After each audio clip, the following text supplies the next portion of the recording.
Le ministre délégué auprès du Premier ministre chargé de l'économie, de la connaissance et des startups, Yassine El Madi Walid, a annoncé samedi 5 mars 2022 à Alger de nouvelles mesures au profil des startups et incubateurs. En effet, l'État algérien a adopté de nouveaux mécanismes relatifs à la prise en charge des frais inhérents aux brevets d'invention et à la propriété intellectuelle. Ces mesures portent également sur la création de représentations régionales du Fonds algérien pour les startups et le renforcement des structures d'appui aux startups à travers la création d'incubateurs au niveau de certaines wilayas. En Algérie, plus de 510 millions de dinars algériens de financement ont été octroyés aux startups depuis 2021.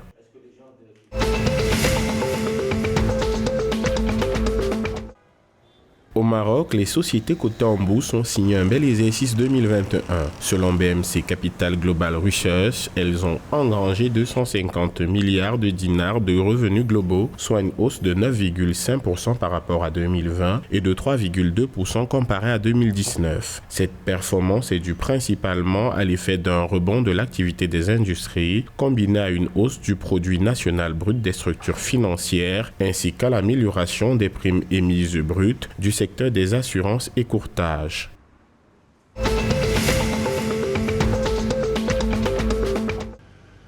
Le Conseil des ministres tunisien a approuvé un projet de décret présidentiel portant création d'une unité de gestion par objectif pour la mise en œuvre du programme national de promotion de l'entrepreneuriat féminin et d'investissement fondé sur le genre RAIDET. Selon le gouvernement tunisien, la mise en œuvre de ce programme devrait permettre de renforcer les mécanismes d'autonomisation économique de la femme tunisienne avec la création de 3000 projets féminins, et ce, à travers une mobilisation d'une enveloppe de 50 milliards de dinars. L'annonce du lancement du programme RAIDET aura lieu le 8 mars 2022 à l'occasion de la célébration de la Journée internationale de la femme.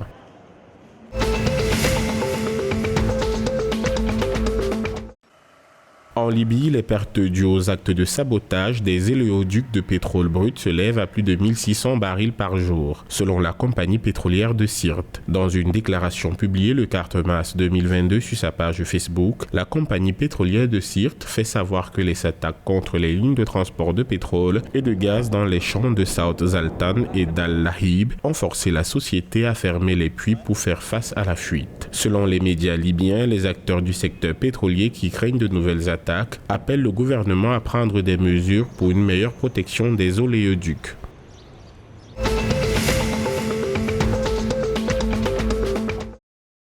Les autorités égyptiennes ont annoncé le début des essais cliniques du deuxième vaccin égyptien contre le coronavirus fabriqué localement Egivax. Une fois prêt, la production à grande échelle de ce vaccin verra 1,6 million de doses produites quotidiennement. Conformément à l'accord signé en décembre 2021 entre le ministère de l'Éducation et de la Recherche scientifique, le ministère de l'Agriculture et Eva Pharma, le vaccin Egivax sera fabriqué conformément aux exigences de l'Organisation mondiale de la santé et de la Food and Drug Administration, afin d'être accrédité à l'étranger pour l'exportation. En Égypte, du 3 janvier 2020 au 4 mars 2022, 486 381 cas confirmés de Covid-19 ont été enregistrés avec 24 132 décès et un total de 70 684 545 doses de vaccins ont été administrées au 26 février 2022 selon l'Organisation mondiale de la santé OMS.